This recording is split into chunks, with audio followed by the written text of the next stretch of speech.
Bismillahirrahmanirrahim. Assalamualaikum warahmatullahi wabarakatuh. Alhamdulillah.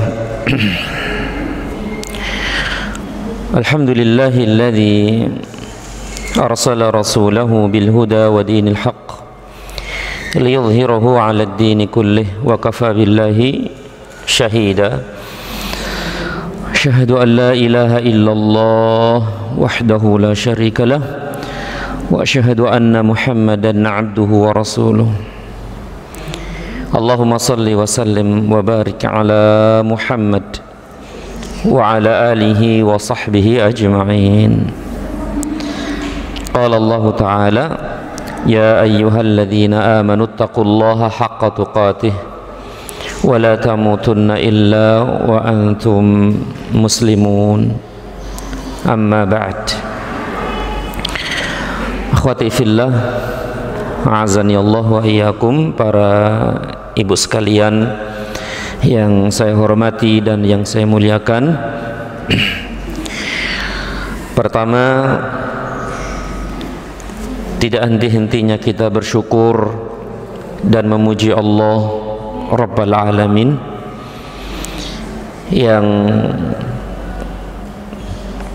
telah mengumpulkan kita semua di tempat yang mulia ini, yaitu Masjid Raudhatul Jannah yang kita cintai ini, dan juga mempertemukan kita di majelis yang mulia ini, yaitu majelis zikir atau majelis ilmu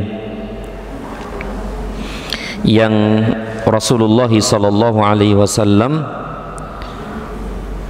menamai majelis zikir ini dengan Riyadul Jannah, taman dari taman-taman surga. Kemudian juga alhamdulillah Allah pertemukan kita juga di hari yang mulia ini, yaitu hari Jumu'ah, yang mana hari Jumat adalah penghulunya hari-hari yang lain, yaitu hari Jumat, hari yang Allah akan tegakkan kiamat besar. Kemudian juga alhamdulillah kita disampaikan pada bulan Rajab, yaitu bulan haram, bulan yang agung, bulan yang dimuliakan Allah Subhanahu wa taala. Karena Rajab adalah salah satu dari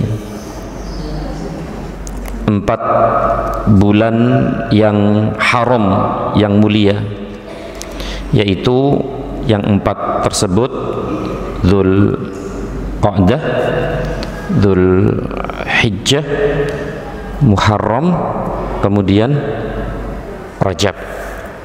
4 bulan inilah bulan haram, bulan yang diagungkan dan dimuliakan Allah Subhanahu wa ta'ala. Di antara kemuliaannya adalah amalan-amalan yang dilakukan di bulan ini akan dilipat gandakan pahalanya, ganjarannya, derajatnya oleh Allah Subhanahu wa ta'ala. Maka dari itu kita bersama-sama meningkatkan kualitas dan kuantitas amal ibadah kita, khususnya di bulan yang agung ini, yaitu bulan Rajab.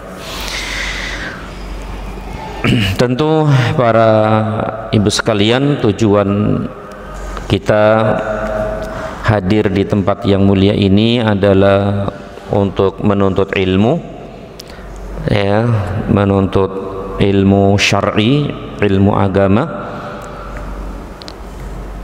ilmu yang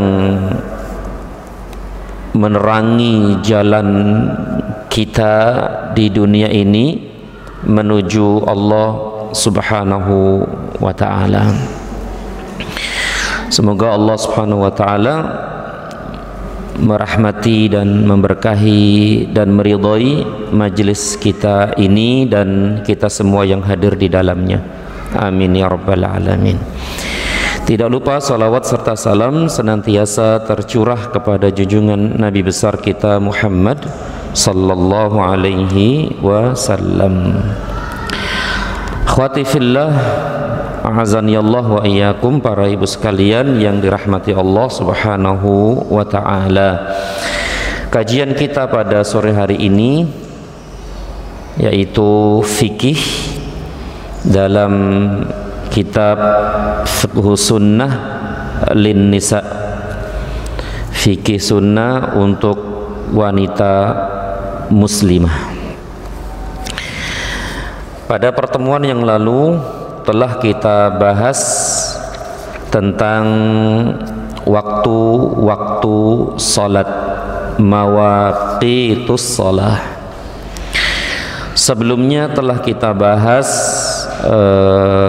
makna salat baik menurut bahasa maupun menurut istilah, kemudian kedudukan salat dalam agama kita yang mulia ini, ya, kedudukan keutamaan salat dalam agama kita yang mulia ini, kemudian juga hukum meninggalkan salat, ya, kemudian jumlah salat fardu, ya, jumlah salat yang wajib, kemudian tentang mawaqitus shalah, waktu-waktu salat, dan sudah kita bahas waktu-waktu salat ini. Di antaranya adalah hikmah, ya, hikmah dari Allah menjadikan salat ini waktu. Hikmah dari Allah menjadikan waktu-waktu solat. Mengapa Allah tidak menjadikan waktu solat itu dalam satu waktu, ya, lima kali dalam satu waktu? Mengapa Allah tidak menjadikan itu? Tentu di situ ada hikmah, ya, ada hikmah.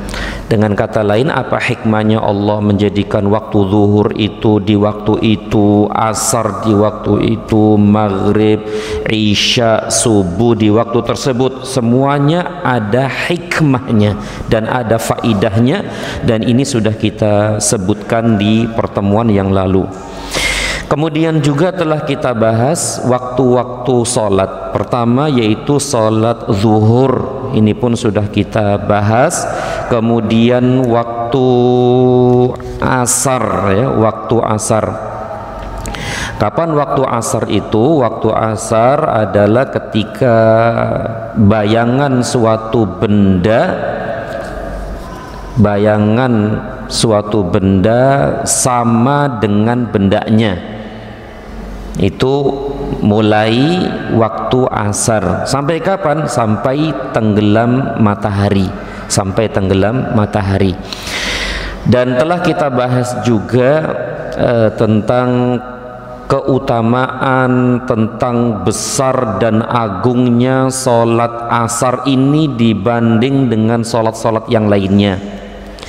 Di antaranya adalah sholat asar ini termasuk sholat dinamakan sholatul wusta, sholat wusta, sholat asar.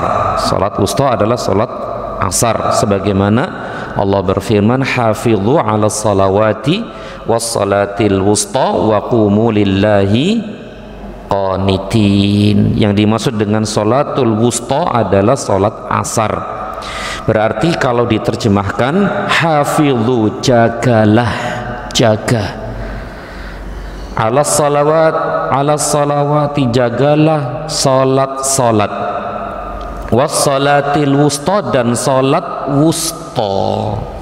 Berarti spesial ini salat wusta ini ya. Wa qumu lillahi qanitin. Nah, salat wusta adalah salat asar, dan ini sudah kita jelaskan panjang lebar di pertemuan yang lalu. Dan Nabi SAW dan Allah Subhanahu wa taala mengancam orang-orang yang meninggalkan salat asar melalui lisan Rasulullah SAW. Di antaranya adalah Rasulullah sallallahu alaihi wasallam bersabda, "Man taraka salatal asri habita amaluhu." Barang siapa yang meninggalkan salat asar maka gugur dan batallah amal-amalnya.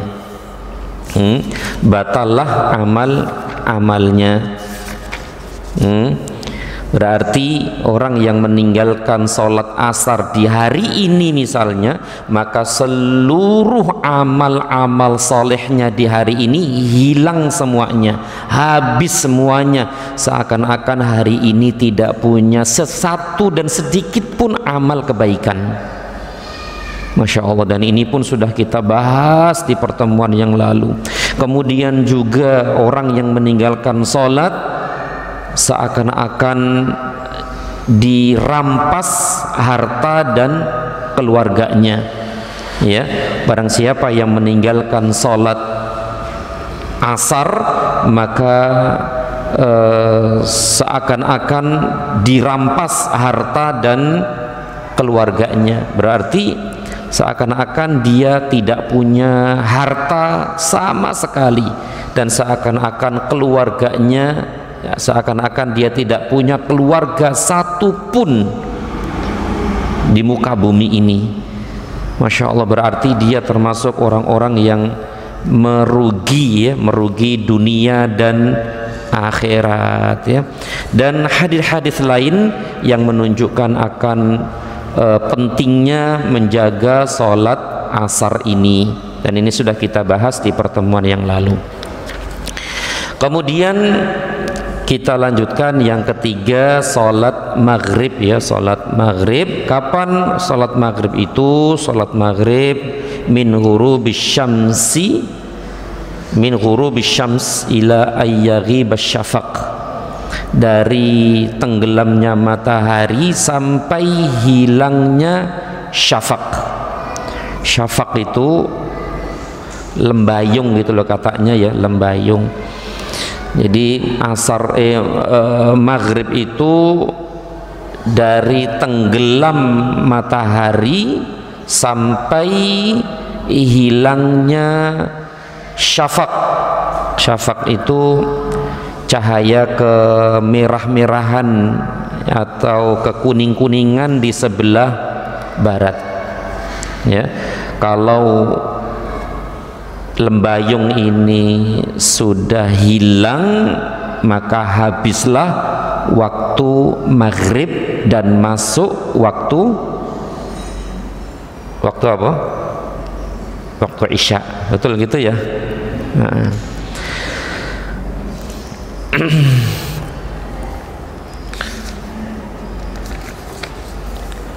Nah, jadi itulah waktu sholat maghrib, dimulai sejak matahari terbenam sampai hilangnya syafaq, yaitu awan merah di ufuk barat. Hilangnya awan merah di ufuk barat ini kalau terang, ya. Kalau terang, kalau mendung ya nggak kelihatan, tapi kalau terang itu kelihatan sekali. Bahkan ketika kita habis sholat maghrib di masjid kemudian pulang, kita ngelihat ke sebelah barat sana itu masih terang, itu ada cahaya merah, itu namanya syafaq. Nah, kalau syafaq itu sudah hilang maka habislah waktu maghrib.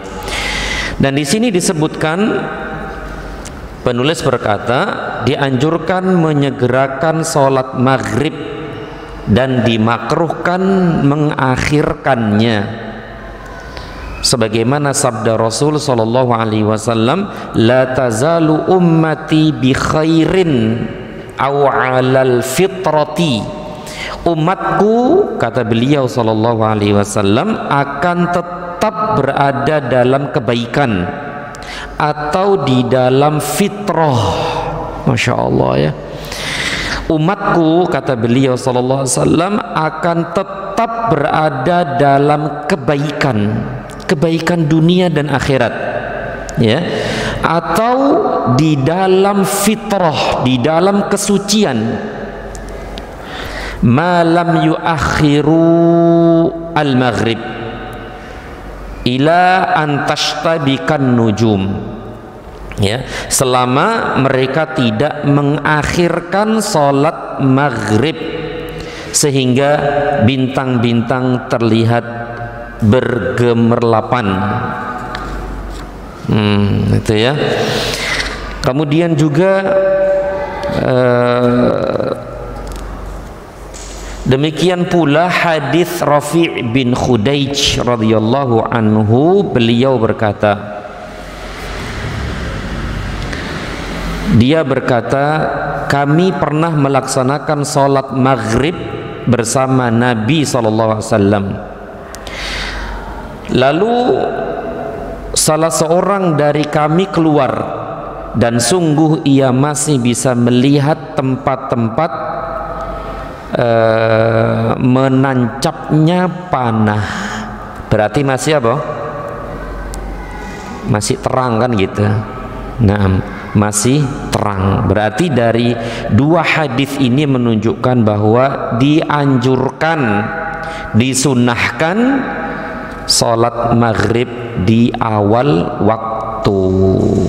Taib. Kita lanjutkan waktu sholat Isya. Kapan sholat Isya itu? Sholat Isya adalah min ghiyabis syafaq ila muntasifil lail. Waktu Isya adalah dimulai ketika menghilangnya awan merah sampai tengah malam. Dimulai ketika menghilangnya syafaq tadi itu, ya, cahaya merah tadi itu, ya, sampai tengah malam. Berarti waktu sholat Isya itu sampai pertengahan malam. Memang para ibu sekalian, tentang masalah kapan berakhirnya waktu Isya itu, para ulama rahimahumullahu ta'ala berbeda pendapat.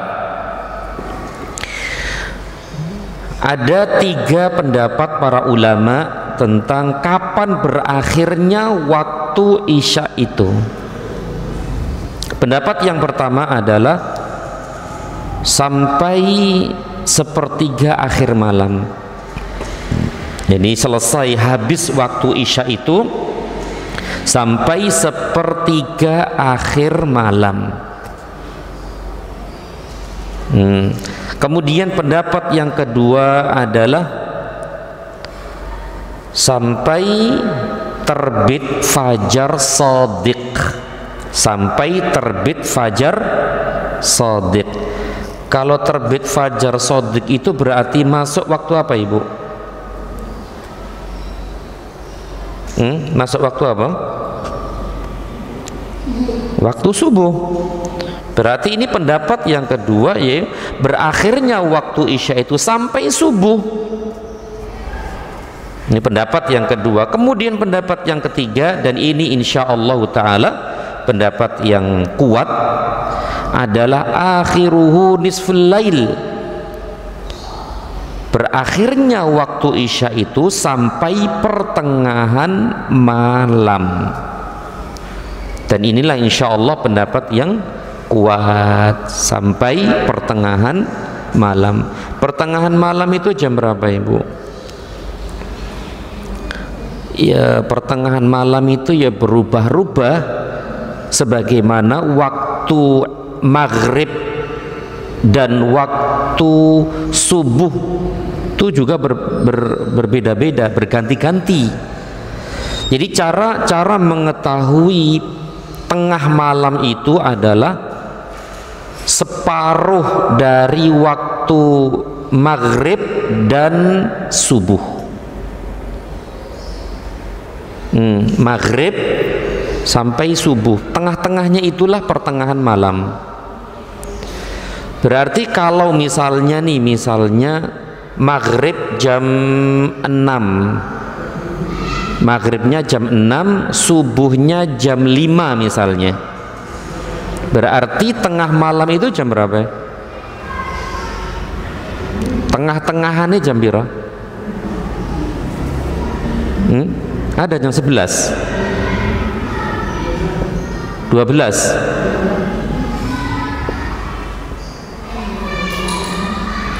11 ya, 12, bener ta? Tengah-tengahannya kok setengah 12 kali ya, antara itulah ya. Biar nggak rame, biar nggak lama, antara itu. Nah itulah tengah malam, berakhirnya waktu isya. Dan inilah wallahu a'lam pendapat yang lebih rajih sebagaimana dalam kitab ini. Nah, para ibu sekalian yang dirahmati Allah Subhanahu wa taala, di sini ada poin penting adalah yustahabbu ta'khirul isya ma lam takun masyaqqah. Ini masalah pertama, dianjurkan mengakhirkan waktu isya atau mengakhirkan sholat isya selama tidak memberatkan. Dianjurkan untuk mengakhirkan waktu isya, ya, mengakhirkan sholat isya selama tidak memberatkan. Biasanya berat nggak, Bu? Biasanya berat ya. Kalau memang berat, maka sholatlah di awal waktunya. Nah gitu, sebagaimana Rasulullah Sallallahu Alaihi Wasallam, innahu la waktuha, inilah waktunya, yaitu inilah waktu yang paling afdol sholat isya, yaitu di akhir. Laula an asyqa ala ummati, kalau itu tidak memberatkan umatku. Berarti kalau berat ya tetap sholat di awal waktunya. Dan ini kalau laki-laki, Bu ya, kalau laki-laki itu berkaitan dengan jamaah di masjid. Kalau jamaah masjid ini semangat banget, pinginnya sholat isya jam berapa? 9 misalnya ya, jam 9 atau jam setengah 10 atau jam 10, maka itu lebih utama. Kalau mereka sepakat, kalau mereka semangat. Tapi kalau memang tidak seperti itu, maka sholatlah di awal waktu. Ini kalau laki-laki loh ya, karena laki-laki kan berkaitan dengan sholat berjamaah di masjid. Jadi sekali lagi, kalau laki-laki, bapak-bapak itu tergantung jamaah dan imam, tentu imam dan jamaah. Kalau mereka lagi semangat, kemudian mereka sepakat untuk sholatnya diakhirkan, maka itu lebih utama. Tapi kalau tidak, ya sudah, sholat di awal waktunya. Dan ini kalau kita perhatikan ya, kayaknya sih kalau diakhirkan tentu akan membuat jamaah pada kabur ya, nesu dan seterusnya, akhirnya nggak mau sholat di masjid. Kalau memang seperti itu ya sudah, sholat di awal waktunya. Tetapi kalau para ummahat ya, para ummahat ini berlaku di rumah kan, tidak berkaitan dengan masjid, maka kalau perempuan, wanita ya tentu sama Kalau wanita ya karena tidak ada sangkut pautnya dengan jamaah di masjid, maka kembali kepada asal tadi itu, lebih utama di akhir waktu. Tapi kalau itu berat, maka di awal waktu. Sebagaimana Rasulullah SAW bersabda, seandainya tidak memberatkan umatku, maka itulah waktunya, yaitu waktu yang paling afdol, waktu yang paling afdol.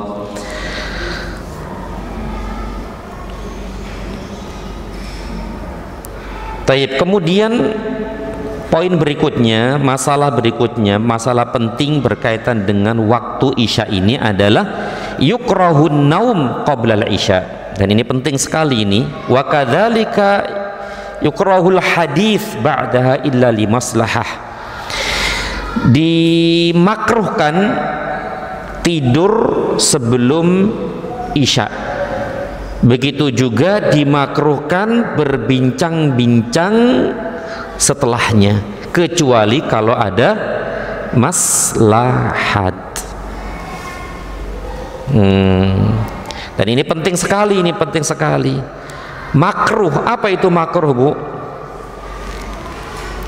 Makruh itu kalau ditinggalkan dapat pahala, kalau dikerjakan tidak apa-apa dan tidak berdosa. Taib. Tidak berdosa, tapi kan dibenci, kan gitu loh. Dibenci dan tidak disukai. Yang membenci siapa, Ibu? Rasulullah SAW. Tidak disukai siapa? Tidak disukai Rasulullah SAW. Tidur sebelum sholat isya atau sebelum isya, dan begitu juga ngobrol setelah isya, kecuali ada maslahat, kecuali ada kepentingan. Sebabnya apa, Ibu? Kok makruh tidur sebelum isya? Alasannya apa? Di antaranya adalah kalau tidur sebelum isya itu dikhawatirkan atau ditakutkan hilang waktu isyanya. Hilang waktu isyanya. Tidur setelah maghrib dan sebelum isya, bangun jam 12. Kalau jam 12 waktunya sudah habis. Meskipun dia boleh enggak sholat di waktu itu, ya boleh saja. Kenapa? Karena dia ketiduran. Karena tidur itu termasuk udzur, ya, termasuk udzur syar'i. Tapi kan jelas ini akan kalau sudah di luar waktunya, ini akan terluput baginya waktu yang utama melaksanakan sholat. Begitu, ya. Jadi ini alasan yang pertama, dikhawatirkan, ditakutkan hilang, luput waktu sholat isya. Kemudian luput juga dari sholat berjamaah bersama kaum muslimin. Ini untuk laki-laki, ya, untuk laki-laki akan luput dari sholat berjamaah. Kemudian juga biasanya ini kalau tidur sebelum isya, bangun itu tambah giat atau tambah males? Tambah males, kan gitu. Masih nguap-nguap gitu kan, sholat itu pun masih ngantuk-ngantuk dan seterusnya. Maka ini akan mengurangi kekhusyuan, ya, mengurangi kekhusyuan. Nah, jadi ini diantara sebab, ya, sebab dimakruhkannya tidur sebelum isya. Ya barangkali kecuali capek banget gitu kali ya, dan berpesan nanti kalau azan isya dibangunin. Tapi berusahalah untuk tidak tidur sebelum isya. Ya ngapain lah, bikin kopi atau jalan-jalan muter-muter Rawalumbu ya, ngulek-ngulek apa begitu. Pokoknya beraktivitas biar nggak tidur gitu loh, biar nggak tidur. Atau misalnya suaminya tidur-tiduran, yo digeret, dibikinin kopi kayak dibikinin apa kayak gitu, biar melek begitu ya. Masya Allah. Tayyib. Kemudian kemudian sebab makruhnya berbincang-bincang setelah sholat isya kecuali ada maslahat adalah kalau ngobrol ini termasuk tidak hanya ngobrol loh Bu ya, nonton TV atau apalah yang pokoknya tidak ada manfaatnya gitu loh. Kecuali kalau ada manfaatnya baru boleh kan, tidak masuk dalam hukum makruh. Tapi kalau tidak ada manfaatnya, ngobrol sono ngobrol nonton ini nonton itu dan seterusnya, maka itu makruh. Kenapa dimakruhkan? Karena dikhawatirkan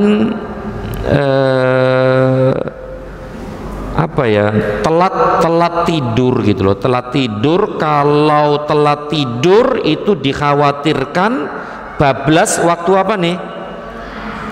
Waktu subuhnya ya, waktu subuh. Naam, telat waktu subuh dan seterusnya ya, Masya Allah. Nah, para ibu sekalian yang dirahmati Allah Subhanahu wa ta'ala, dalil yang menunjukkan bahwa tidur sebelum isya itu makruh, begitu juga berbincang-bincang setelahnya, adalah hadis dari Abu Barzah radhiyallahu anhu. Dia berkata, anna Rasulullah sallallahu alaihi wasallam kana yakrahu an-nauma qabla al-isya'i wal haditha ba'daha. Bahwa Rasulullah sallallahu alaihi wasallam benci, nggak suka ya, nggak seneng tidur sebelum isya dan berbincang-bincang setelahnya, kecuali tadi sudah kita sampaikan, kecuali jika ada maslahat, misalnya di sini disebutkan berbincang-bincang dengan istri atau yang semisalnya, baca buku ya, kemudian belajar murojaah, baca Quran, itu tentu ada maslahatnya, maka itu tidak apa-apa. Sebagaimana hadis diriwayatkan dari Ibnu Abbas radhiyallahu anhuma, anna Nabiyya sallallahu alaihi wasallam tahaddatsa ma'a ahlihi Maimunah sa'atan thumma raqada. Bahwasanya Nabi sallallahu alaihi wasallam berbincang-bincang dengan istrinya yaitu Maimunah beberapa saat, kemudian beliau tidur. Tentu tidak hanya sama Maimunah saja, tentu juga bersama istri-istri yang lainnya ya, istri-istri yang lainnya. Wallahu alam. Inilah tentang waktu isya secara singkat. Kemudian yang terakhir, yang kelima, waktu subuh. Sekarang nih waktu subuh atau fajar. Waktu fajar adalah min tulu'il fajri ila tulu'is syams, dari terbitnya fajar, yaitu fajar apa ini Bu? Dari terbitnya fajar ila tulu'is syamsi, sampai terbit matahari.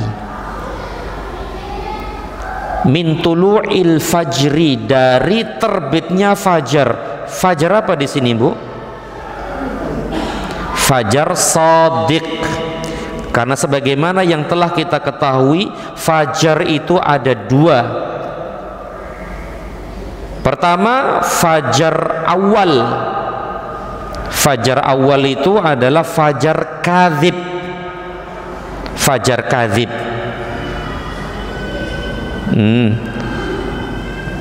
Fajar kadzib itu apa ya Bu? Pernah nggak melihat fajar kadzib?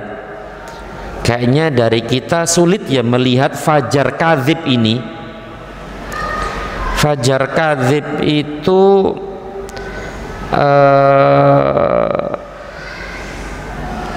cahaya putih menjulang di sisi langit sana, tapi lama-lama hilang.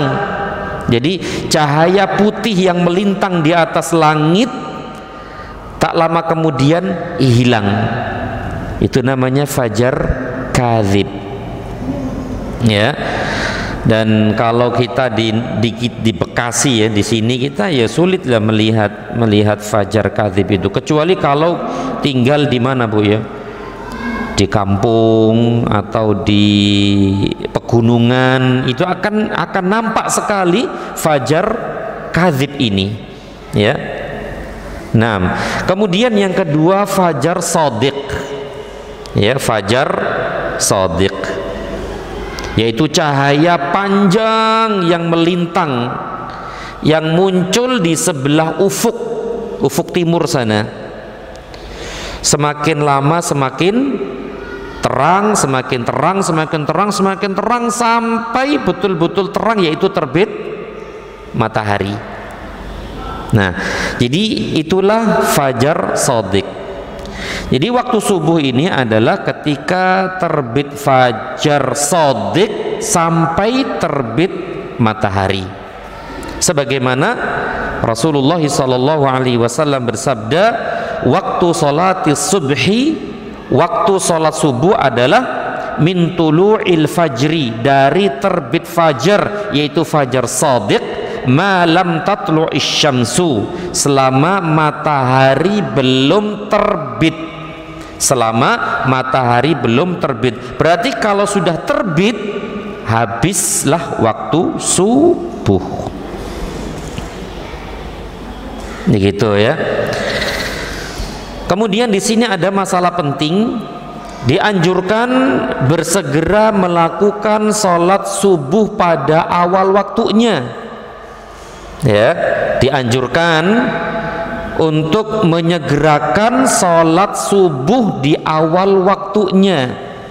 Di awal waktunya dulu sudah kita sampaikan, ya kira-kira azan berkumandang, kemudian kita jawab ya azan, kemudian doa setelah itu, lalu sholat qobliyah kalau ada qobliyahnya. Setelah itu berdoa, misalnya berdoa karena doa antara azan dan qomat itu dikabulkan. Setelah itu baru sholat. Nah, ini namanya sholat di awal waktunya. Nah, sholat subuh ini jelas dianjurkan dikerjakan di awal waktunya. Dan inilah yang dinamakan taghlis. Taghlis itu sholat subuh di awal waktunya, itu namanya taghlis. Sebagaimana sabda Rasulullah SAW dalam hadis Aisyah radhiyallahu anha, beliau berkata, yaitu Aisyah berkata, kunna nisa'ul mu'minat yashhadna ma'a Rasulillah sallallahu alaihi wasallam salatal fajri. Kami para wanita mukminah ikut melakukan salat fajar, yaitu salat subuh bersama Rasulullah sallallahu alaihi wasallam. Sampai di sini menunjukkan bahwa wanita itu boleh salat di masjid, ya, boleh bagi wanita untuk sholat berjamaah di masjid, boleh. Dalilnya ini ya, bahwa Aisyah dan wanita-wanita mukminah waktu itu sholat subuh bersama Rasulullah sallallahu alaihi wasallam, ya. Tetapi dulu sudah kita sampaikan atau nanti ya akan kita bahas, seutama-utama sholatnya wanita adalah di mana? Jelas di rumah, tapi boleh sholat di masjid. Kemudian Aisyah melanjutkan, mutalaffi'atin bimurutihinna thumma yanqalibna ila buyutihinna hina yaqdina salata la ya'rifuhunna ahadun minal ghalas.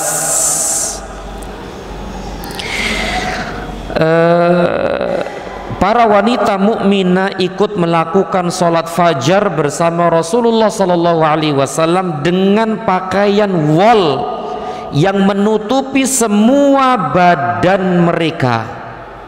Masya Allah ya, pakaiannya ketutup banget nih wanita, sahabat-sahabat wanita, ya. Kemudian mereka kembali ke rumah-rumah mereka ketika selesai melaksanakan sholat. Tidak ada seorang pun mengenali mereka. Jadi wanita-wanita keluar dari masjid tidak mengenali satu dengan yang lain. Kenapa? Karena minal gholas. Gholas itu gelapnya malam. Berarti masih gelap gitu loh. Ya gelap karena di zaman Rasul tidak seperti zaman kita sekarang ini yang banyak lampu di mana-mana. Kalau di zaman Rasul ya masih gelap. Wes nggak jauh-jauh lah. Dulu kita waktu di kampung belum ada listrik kan gitu, itu di jalan-jalan ya gelap kan gitu, di jalan gelap. Habis isya gelap, keluar masjid ya subuh itu pun masih gelap. Nah itu namanya gholas ya, gholas. Dari hadis ini atau dari asar ini menunjukkan bahwasanya dianjurkan untuk menyegerakan sholat subuh, ya, dianjurkan menyegerakan sholat subuh. Kemudian diriwayatkan dari Abu Mas'ud Al-Ansari radhiyallahu anhu, sesungguhnya Rasulullah sallallahu alaihi wasallam sholat subuh ketika masih gelap, ya, ketika masih gelap. Gelap di sini tentu sudah terbit apa tadi? Terbit fajar tentu ya, sudah terbit fajar. Dan pernah pula melakukannya ketika fajar telah terang. Selanjutnya beliau melaksanakan sholat subuh. Setelah itu ketika malam masih gelap sampai beliau meninggal dunia, dan tidak pernah lagi melakukannya setelah fajar terang. Berarti di sini dua hadis ini jelas menunjukkan ya dianjurkan sholat subuh di awal waktunya. Nah, para ibu sekalian yang dirahmati Allah Subhanahu wa taala, inilah tentang waktu-waktu sholat. Tapi di sini ingin saya sampaikan para ibu sekalian hal-hal yang berkaitan dengan waktu-waktu sholat. Ya, saya sampaikan masalah penting berkaitan dengan waktu-waktu sholat. Perlu diketahui para ibu sekalian, perlu diketahui bahwa waktu sholat ini adalah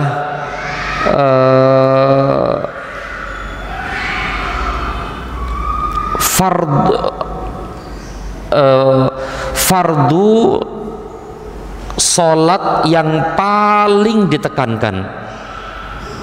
Jadi waktu sholat ini adalah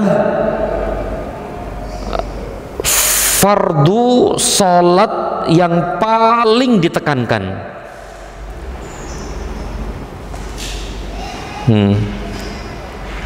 Jadi masalah waktu ini Bu ya, karena masalah waktu ini adalah fardu kewajiban sholat, fardu ini kewajiban sholat yang paling ditekankan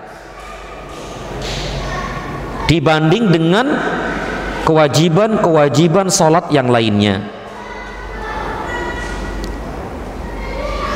Mengapa? Yang pertama, mengapa waktu sholat ini adalah kewajiban sholat yang paling ditekankan? Yang pertama, karena pelaksanaan sholat pada waktunya itu hukumnya fardu. Ya, pelaksanaan sholat pada waktunya itu fardu, wajib. Dan waktu adalah kewajiban sholat yang paling ditekankan. Sebagaimana Allah Subhanahu wa taala berfirman dalam surat An-Nisa, ya, innas salata kanat 'alal mu'minina kitabam mauquta, ya, kitabam mauquta. Innas salata, sesungguhnya salat itu, 'alal mu'minina, adalah kewajiban yang ditentukan waktunya atas orang-orang yang beriman. Di sini ayat ini Allah menyebutkan tentang waktu salat. Ya, innas salata kanat 'alal mu'minina kitabam mauquta. Sesungguhnya salat itu adalah kewajiban yang ditentukan waktunya atas orang-orang yang beriman. Ayat ini menunjukkan bahwa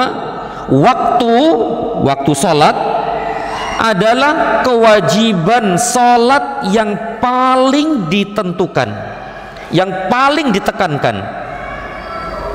Maka dari itu tidak boleh seseorang itu mengakhirkan sholat.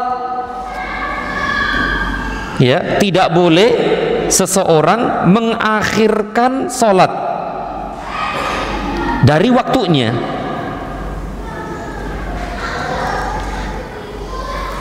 Gampangannya begini, Bu. Waktu sholat itu nggak bisa diganti dengan yang lain gitu loh. Kalau kewajiban yang lain itu masih bisa diganti dengan yang lainnya.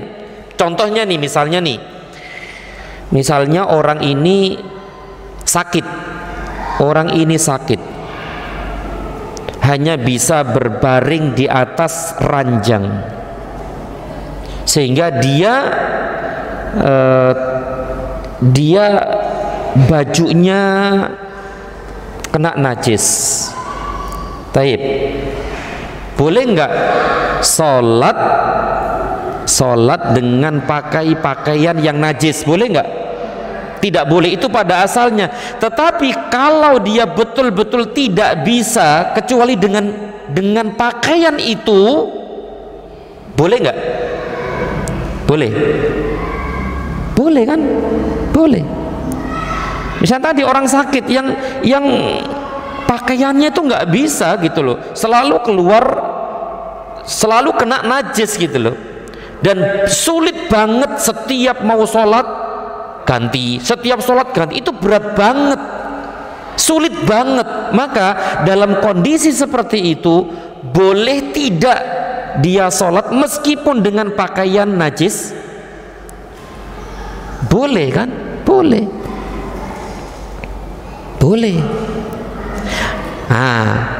Kemudian misalnya boleh tidak sholat dengan tidak menghadap kiblat dalam kondisi tidak tahu? Boleh. Boleh tidak sholat tanpa menutup aurat karena tidak ada pakaian yang menutupi aurat? Boleh nggak? Boleh. Darurat boleh. Misalnya nih, ya bisa aja misalnya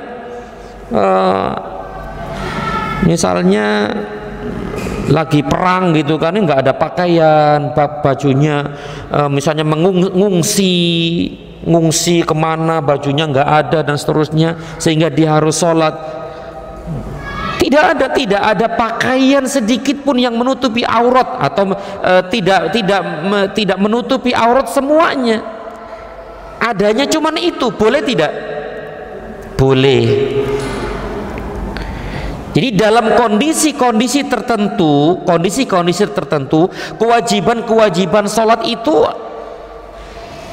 bisa ditinggalkan gitu loh. Kayak tadi itu, sholat dengan pakaian najis, kemudian tidak menghadap kiblat, kemudian tidak menutup aurat, atau misalnya tidak bisa wudhu, tidak bisa tayamum. Boleh nggak sholat tanpa wudhu, tanpa tayamum? Boleh nggak? Boleh. Tapi kalaupun itu syarat, tapi boleh nggak ditinggalkan? Boleh. Nah, kayak tadi itu, misalnya kita sendirian di rumah sakit, kemudian nggak bisa wudhu, kita mau sholat nggak bisa wudhu, kemudian nggak bisa tayamum juga, sedangkan harus sholat. Boleh nggak tanpa wudhu, tanpa tayamum? Boleh. Ya Allah, ini kan semuanya syarat dan rukun kan ya, dan wajib. Nutup aurat, hadap kiblat, harus suci dari najis pakaiannya, kemudian harus wudhu atau harus tayamum. Dalam kondisi-kondisi tertentu boleh ditinggalkan, ini semuanya boleh, kecuali apa Bu? Waktu. Itu Bu, kecuali waktu. Tidak boleh sholat di luar waktunya, bagaimanapun kondisinya. Tidak seperti kewajiban-kewajiban sebelumnya tadi itu, menghadap kiblat dan yang lainnya boleh ditinggalkan, tapi masalah waktu tidak bisa. Harus sholat di waktunya, kecuali nanti ada masalah apa Bu? Masalah jamak dan qashar. Masalah jamak itu lain masalahnya kan, lain masalahnya. Tapi ini tidak jamak gitu loh, tidak jamak, maka tidak boleh. Makanya harus sholat di waktunya, tidak bisa digantikan dengan yang lain, kecuali nanti ada masalah, ada uzur tidur, kemudian lupa, kemudian jamak dan yang lainnya, itu boleh, itu lain masalahnya. Tapi ini betul-betul di waktunya gitu loh. Misalnya boleh nggak jamak antara isya dan antara asar dan maghrib? Boleh nggak? Nggak boleh kan? Nggak boleh. Nah, misalnya ibu ini atau kita ini sakit, hanya bisa berbaring di atas ranjang, kemudian waktu asar udah mau habis, sedangkan pakaiannya masih najis. Tidak boleh kita menunggu nanti selesai habis waktu asar nunggu pakaian suci, nggak boleh. Dia harus sholat di waktu itu juga. Tidak boleh dia kerjakan di luar waktu asar, yaitu di waktu apa? Maghrib. Nggak boleh, tidak boleh. Hanya karena beralasan nggak bisa wudhu, nggak bisa tayamum, nggak menghadap kiblat, apalagi pakaian najis, hanya beralasan itu nggak boleh, tetap harus sholat di waktunya. Paham sampai di sini Bu? Paham ya? Nah, jadi ini menunjukkan bahwa waktu adalah kewajiban sholat yang paling ditekankan, tidak bisa diganti dengan yang lainnya, ya, tidak bisa diganti dengan yang lainnya.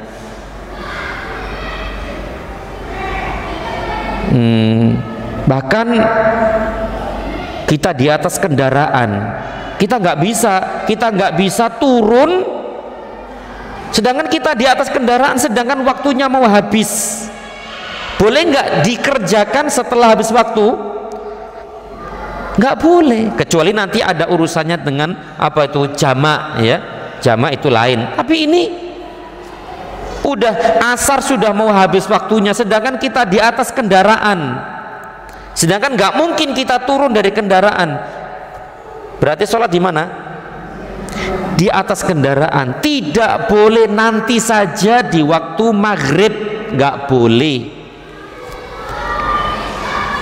Nah seperti itu Bu ya. Jadi ini menunjukkan masalah waktu ini adalah masalah yang paling besar dalam kewajiban sholat.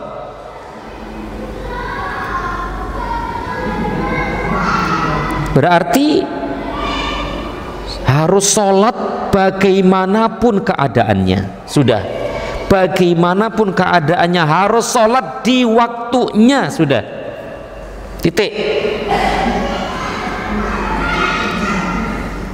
Tayyib, ini yang pertama.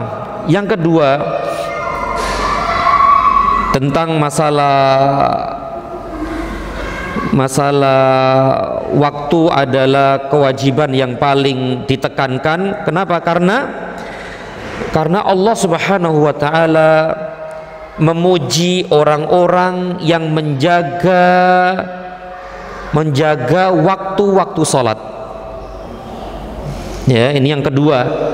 Kenapa waktu itu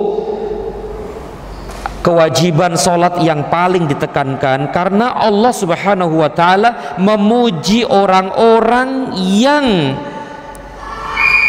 apa? Yang menjaga waktu-waktu sholat. Memuji. Siapa yang tidak senang dipuji sama Allah? Tentu semuanya kita senang dipuji sama Allah. Siapa mereka? Mereka orang-orang yang menjaga waktu-waktu sholat. Yang dimaksud dengan menjaga waktu sholat di sini adalah ya waktu sholat, yaitu di awal waktunya tentu. Sebagaimana Allah berfirman, alladzina hum ala salatihim daimun.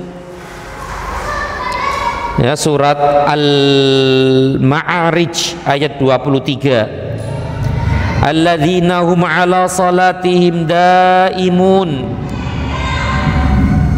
Dan yang mereka itu tetap mengerjakan salat. Kemudian juga ayat 34, ya, surat Al-Ma'arij ayat 34, walladzina hum ala salatihim yuhafizun. Dan orang-orang yang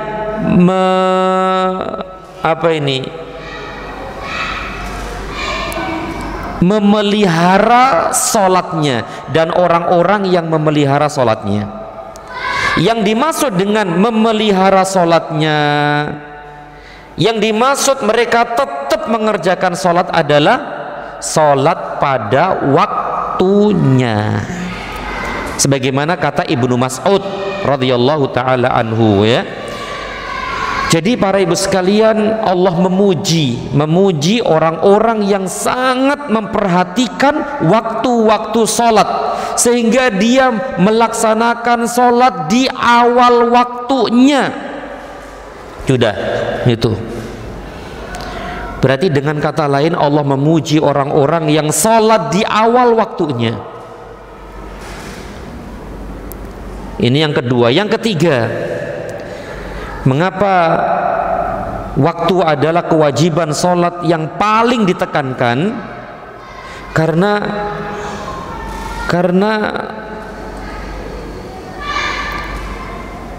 sholat di awal waktunya adalah seutama-utama amal dan yang dicintai Allah Subhanahu wa taala.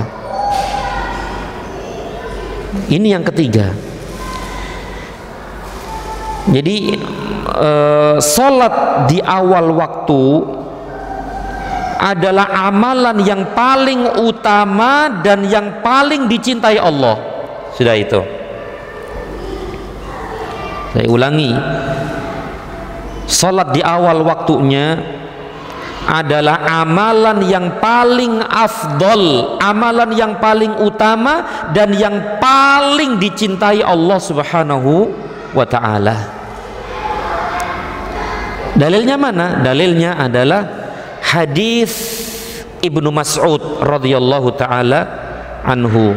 Qala, dia berkata, sa'altun Nabiyya sallallahu alaihi wasallam, aku pernah bertanya kepada Nabi sallallahu alaihi wasallam, ayyul amali ahabbu ilallah, wahai Rasulullah, amalan apa yang paling dicintai Allah? Amalan apa yang paling dicintai Allah? Dalam riwayat lain disebutkan yang paling afdol. Apa afdol itu, Bu? Utama. Amalan apa yang paling dicintai Allah? Dalam riwayat lain disebutkan yang paling utama di sisi Allah. Qala, beliau bersabda, as-salatu ala waqtiha. Salat di awal waktunya. As-salatu ala waqtiha, salat di awal waktunya. Ini penting sekali, Bu, ya, Masya Allah. Dan ini berlaku untuk laki-laki dan perempuan, sama saja, ya. Salat di awal waktu adalah salat yang amalan yang paling utama, yang paling dicintai Allah Subhanahu wa taala. Qultu, kemudian aku bertanya lagi. Siapa tadi yang bertanya? Ibnu Mas'ud radhiyallahu an. Summa ayy, kemudian apa lagi wahai Rasulullah? Qala, beliau menjawab, birrul walidaini, berbakti kepada kedua orang tua. Nah, berbakti kepada kedua orang tua, birrul walidaini. Qultu, kemudian aku bertanya lagi, summa ayyu, kemudian apa lagi wahai Rasulullah? Qala, beliau menjawab, al jihadu fi sabilillah, yaitu jihad fi sabilillah, perang melawan orang-orang kafir. Masya Allah. Di sini Nabi SAW menjadikan amalan-amalan tiga ini ternyata ranking pertama adalah salat di awal waktunya. Dari hadis ini para ibu sekalian menunjukkan bahwa, ya, amalan salat di awal waktu adalah amalan yang paling utama, amalan yang dicintai Allah Subhanahu wa ta'ala. Kemudian para ibu sekalian, yang keempat, mengapa waktu adalah kewajiban salat yang paling ditekankan adalah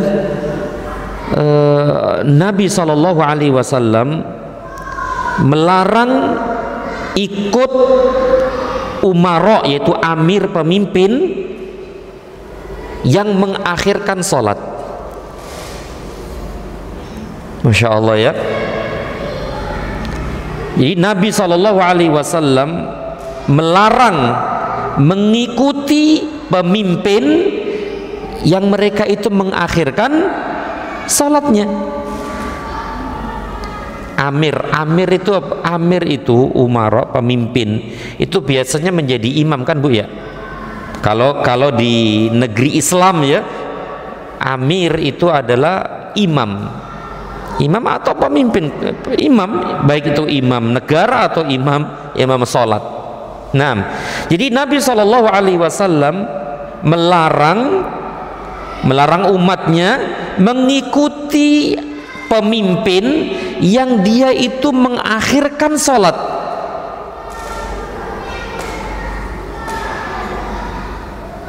Padahal kita wajib mengikuti pemimpin, tapi kalau dalam urusan sholat, nah kalau dia suka mengakhirkan sholat, jangan ikuti gitu loh, tetap di awal waktunya gitu loh, maksudnya tetap sholat di awal waktunya. Dalilnya mana? Dalilnya adalah hadis Abu Dzar radhiyallahu taala anhu, qala, dia berkata, qala li Rasulullah sallallahu alaihi wasallam pernah berkata dan bersabda kepadaku, kaifa anta idza kanat alaika umara yumituna shalah au yuakhiruna salata an waqtiha. Bagaimana keadaanmu atau bagaimana sikapmu ketika engkau mendapati pemimpinmu mengakhirkan sholat dari waktunya, mengakhirkan sholat dari waktunya. Paham di sini? Jadi Nabi SAW bersabda kepada Abu Dzar radhiyallahu anhu, bagaimana pendapatmu, bagaimana menurutmu kalau ada pemimpin yang suka mengakhirkan sholat dari waktunya? Pemimpinnya ini sholat gitu loh, tapi di akhir-akhir waktunya gitu loh. Bagaimana sikap kalian menghadapi pemimpin seperti itu? Qultu, aku berkata, fama ta'muruni, kalau begitu apa yang engkau perintahkan kepada kami wahai Rasulullah? Begitu, apa yang engkau perintahkan kepada kami? Artinya apa yang harus aku lakukan gitu loh, apa yang harus aku lakukan kalau ada imam ya, umara yang mengakhirkan sholat dari waktunya. Qala, beliau bersabda, shollis salata liwaktiha, sholatlah di waktunya atau sholatlah di awal waktunya. Nah, maka sholat tetap kamu sholat di awal waktu. Fa in adrakatha ma'ahum fasalli, jika engkau mendapati imam sholat, yaitu amir tadi itu pemimpin sholat, sholatlah bersama mereka. Jika kamu kan udah sholat tuh di awal waktunya, sholat di awal waktu, tapi kalau engkau mendapati imam amir sholat, maka ikut bersama mereka. Berarti sholat 2 kali ya Bu ya? 2 kali enggak? Iya, 2 kali. Kata Nabi, fa innaha laka nafilah. Sholat yang kedua tadi itu dianggap sholat apa Ibu? Sholat nafilah. Apa nafilah itu? Sholat sunnah. Sholat sunnah. Kenapa? Karena dia sholat, kan dia sudah sholat wajib tadi, sholat fardu di awal waktunya, udah sholat. Untuk menjaga apa namanya Bu ya, biar tidak terjadi suudzon gitu loh, agar tidak terjadi perpecahan di antara kaum muslimin. Ini pemimpinnya sholat kok dia nggak sholat, kan orang suudzon kan jadinya kan gitu, suudzon. Maka kalau kalian mendapati imam, mendapati amir sholat, sedangkan kamu sudah sholat tadi di awal waktu, ikut sholat bersama mereka. Kenapa? Karena sholatmu bersama pemimpin tadi, amir tadi, dianggap sholat nafilah, sholat sunnah. Nah, dia mendapatkan dua kebaikan dan banyak kebaikan. Kebaikan pertama adalah dia mendapatkan keutamaan sholat di awal waktunya. Kemudian dia mendapatkan sholat sunnah. Kemudian dia telah patuh dan taat kepada pemimpin. Kemudian dia telah menjaga stabilitas gitu ya, menjaga keharmonisan dalam tubuh kaum muslimin, menjaga dari perpecahan kaum muslimin, menjaga suudzon sesama kaum muslimin. Nah, ini menunjukkan para ibu sekalian betapa mulia ya, betapa besar kedudukan sholat di awal waktunya. Masya Allah ya. Nah, para ibu sekalian yang dirahmati Allah Subhanahu wa taala, maka dari itu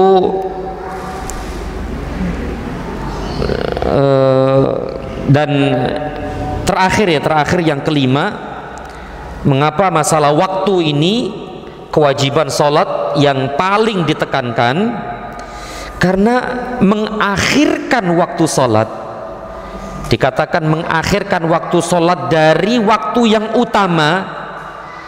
Berarti kan ada waktu yang utama, ada waktu yang tidak utama. Waktu yang utama itu kapan, Ibu? Di awal waktu. Nah, jadi mengakhirkan sholat ya dari waktu yang utama, tentu tanpa uzur loh ya, tanpa uzur adalah menyelisihi petunjuk Nabi Sallallahu Alaihi Wasallam. Mengakhirkan waktu sholat yang utama, yaitu waktu utama tanpa adanya uzur, merupakan penyelisihan terhadap petunjuk Nabi Sallallahu Alaihi Wasallam. Maka dari itu para ibu sekalian yang dirahmati Allah Subhanahu wa taala, kalau memang kita betul-betul cinta sunnah, cinta petunjuk Rasul Sallallahu Alaihi Wasallam, maka tunjukkan dalam masalah ini juga, yaitu sholat di awal waktunya. Berusaha ya, berusaha. Tapi terus terang Bu ya, namanya ibu-ibu banyak apa ya nak ya banyak ini banyak itulah ya. Tapi intinya Bu ya, kita berusaha bersama-sama ya untuk memperhatikan masalah ini.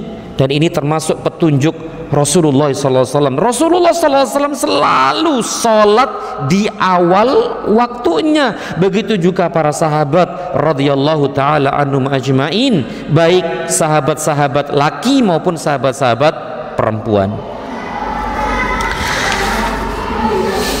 Nah, para ibu sekalian yang dimuliakan Allah Subhanahu wa taala, ini sedikit tambahan ya dari kitab yang ada di hadapan kita ini, yaitu masalah waktu ya.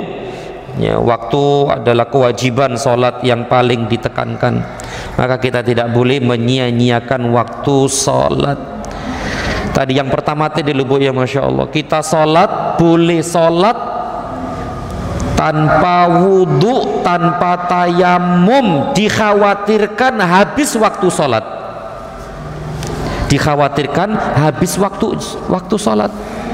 Kita boleh sholat juga dengan tidak menghadap kiblat, ya, tidak menghadap kiblat. Kalau juga dikhawatirkan habis waktunya dan seterusnya, ya. Maka dari itu perlu bagi kita untuk serius masalah ini, yaitu sholat di awal waktunya. Maka dari itu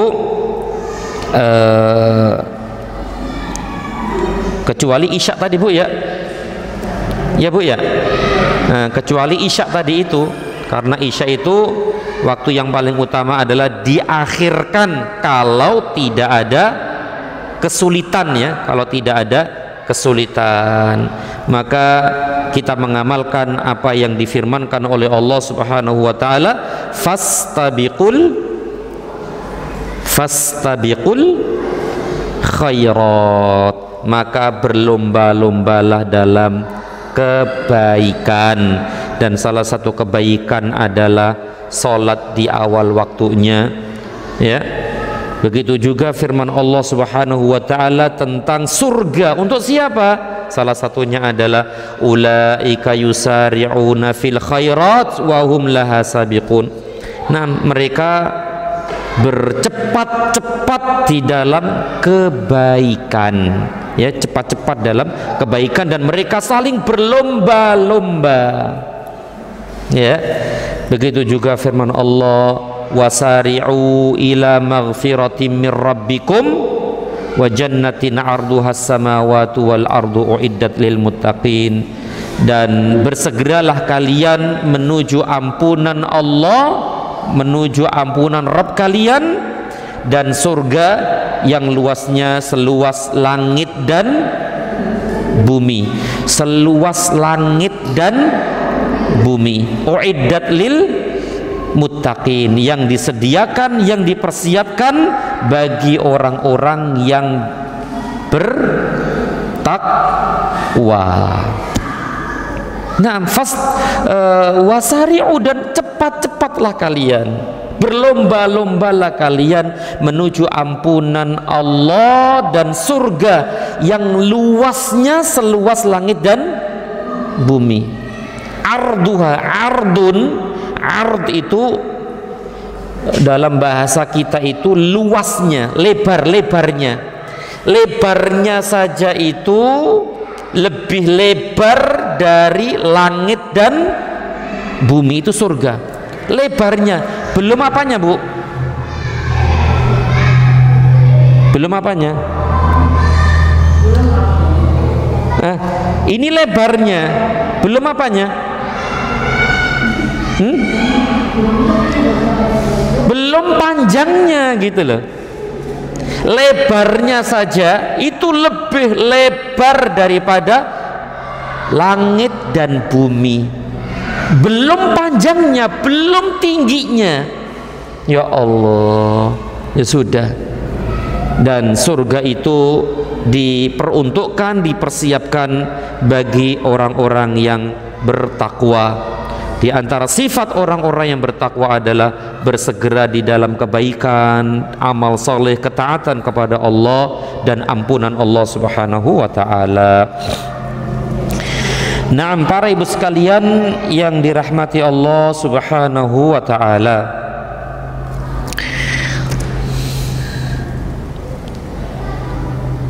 kita lanjutkan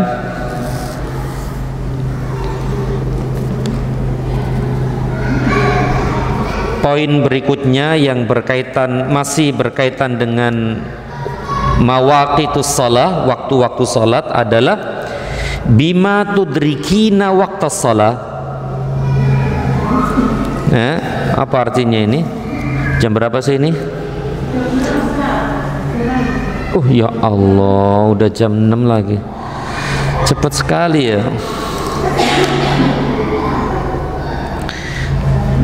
Poin dengan apa engkau mendapatkan waktu sholat. Tapi kayaknya sepertinya nggak cukup nih kita bahas nih.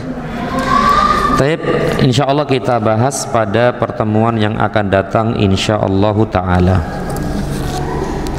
Sampai di sini yang bisa disampaikan. Semoga yang sedikit ini bermanfaat.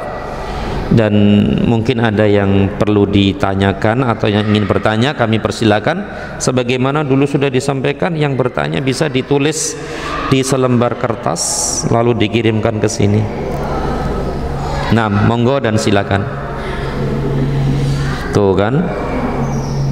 Atau misalnya panitia, ya panitia bisa menyebarkan kertas gitu ya ke jamaah untuk pertanyaan gitu ya, bisa seperti itu. Kalau sekarang belum, ya nanti insya Allah.